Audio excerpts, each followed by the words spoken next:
Berita lainnya, Saudara, diperiksa penyidik Polda Metro Jaya usai ditetapkan sebagai tersangka dugaan pelanggaran bidang kesehatan dan perlindungan konsumen. Influencer sekaligus dokter kecantikan Richard Lee tidak ditahan dengan alasan kesehatan.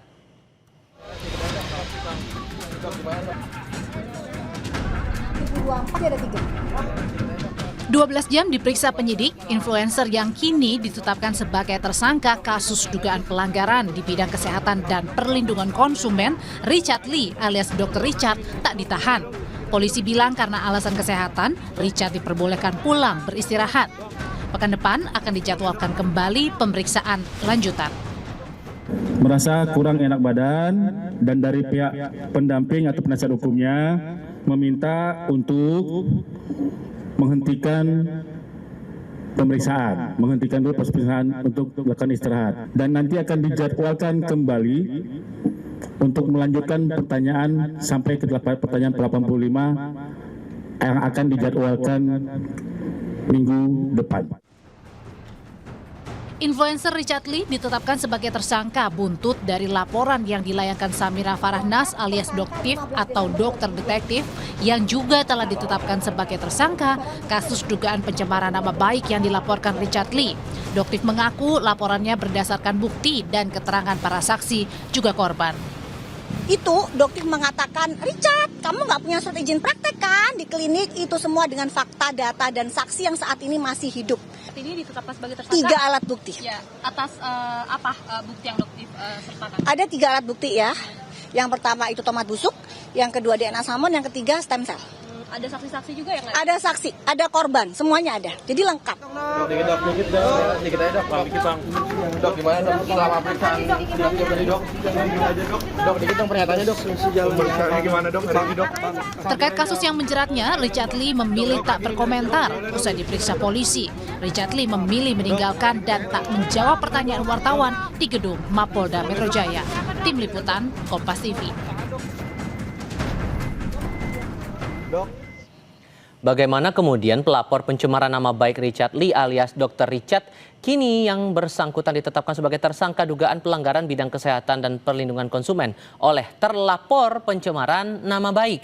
Bagaimana pula kelanjutan kasus yang keduanya sudah berstatus tersangka dengan pasal berbeda? Saya diskusikan ini bersama pakar hukum pidana dari Universitas Tarumanegara, Heri Firmansyah. Pak Heri, selamat sore, apa kabar Pak?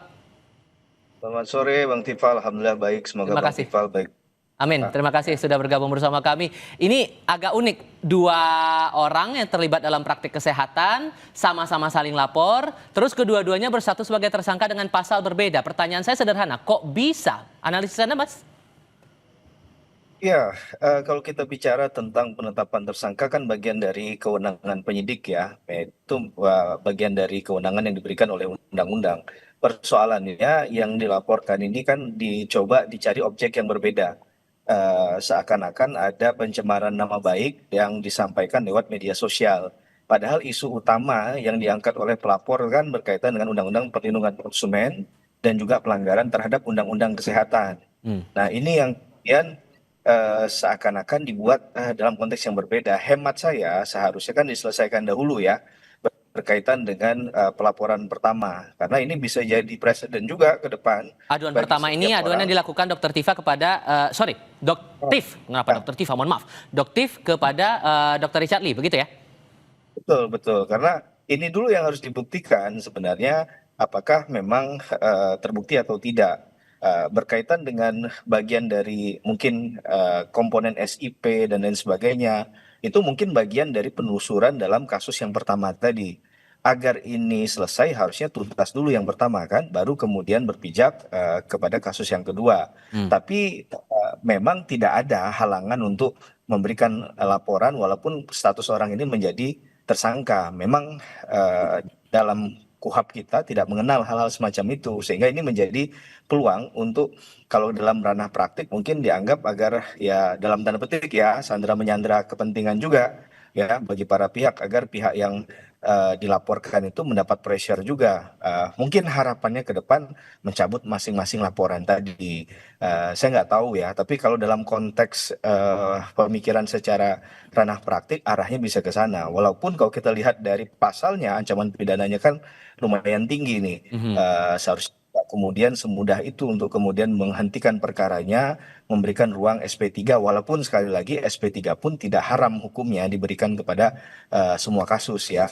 Tinggal bagaimana pemberian SP3 itu apakah benar-benar misalnya buktinya kurang ya, dan perkara bukan perkara pidana, dan misalnya yang menjadi tersangka siapapun itu dalam proses hukum pidana meninggal dunia. Oke. Itu Sorry, saya potong di situ. Kalau kemudian dua-duanya sudah berstatus tersangka dengan pasal berbeda, Doktif sudah jadi tersangka 12 Desember 2025.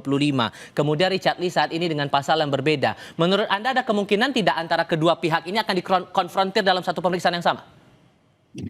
Ya, sebenarnya kalau ini masih ada benang merahnya, relevansi dengan objek pemeriksaan, harusnya bisa saja.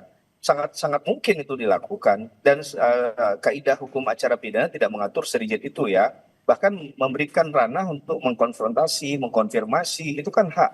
Ya, apalagi untuk masuk ke ranah yang lebih serius lagi sampai kepada penuntutan di muka persidangan. Tentunya kan hal ini tidak kalah penting ya untuk memastikan apakah memang terpenuhi unsur deliknya atau tidak.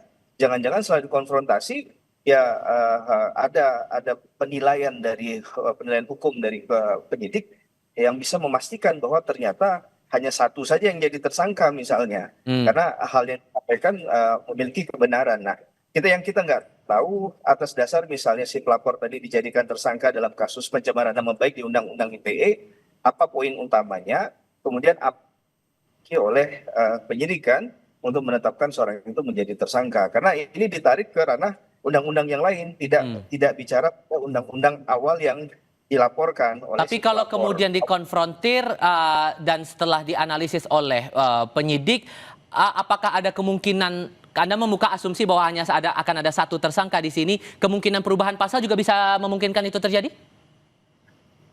Kalau bicara perubahan pasal, rasa-rasanya agak sulit ya, Bang Tipal ya, karena ini bisa menunjukkan inkonsistensi dan tidak profesional dalam penetapan tersangka. Apalagi penetapan tersangka itu kan biasanya sangat formil ya.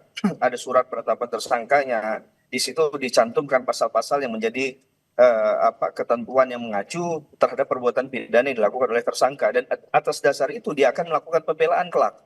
Nah, jadi kalau kemudian ini diubah ini menjadi bisa jadi dalam tanda petik peradilan yang proses peradilan yang sesat jadinya kan, yang main-main, tidak profesional, apalagi ini misalnya dilakukan di kelas yang kita anggap bukan tingkat di kepolisian yang rendah begitu ya, tapi sudah dan dianggap sudah harusnya profesional, tidak boleh melakukan kesalahan sekecil apapun. Gitu. Baik, dan menurut Anda keduanya perlu dilakukan penahanan atau tidak? Pak Heri? Ya, Pak Heri, saya ulang lagi pertanyaan saya. Jadi keduanya perlu ditahan atau tidak menurut Anda? Karena sama-sama sudah berstatus sebagai tersangka. Ya, menurut saya kalau ini belum clean and clear, rasa-rasanya penahanan itu bukan satu yang menjadi urgensi ya di awal. Bahkan ini jadi pertanyaan banyak pakar dan juga pengamat hukum pidana berkaitan dengan misalnya di KUHP yang baru. Apakah perlu urgensi penahanan itu dilakukan? Dalam kasus apa, dalam konteks yang bagaimana penahanan itu menjadi urgent? Menurut saya dalam kasus ini karena belum clean and clear, sekali lagi Bang Tifal, seharusnya nggak perlu ada yang ditahan, baik dari Dr. Richard Lee maupun dari Doktif tadi ya. Jadi menurut saya ini pastikan dulu benang merahnya apa, begitu berkaitan dengan apa yang dimiliki oleh penyidik. Walaupun penetapan tersangka itu kan bisa saja nanti dianulir lewat mekanisme SP3 tadi kan. Sudah perintah penghentian penyidikan. Jadi semua kemungkinan masih ada dan rasa-rasanya sangat mubazir untuk langsung melakukan penahanan karena itu sangat berpotensi melanggar hak asasi manusia seseorang dalam hal pembelaan diri dan gitu. Oke, Pak Heri Firmansyah, terima kasih banyak sudah berbagi perspektif bersama kami kali ini. Hati-hati di jalan, selamat sore. Selamat sore Bang Tipal, terima kasih. Assalamualaikum. Waalaikumsalam warahmatullahi wabarakatuh.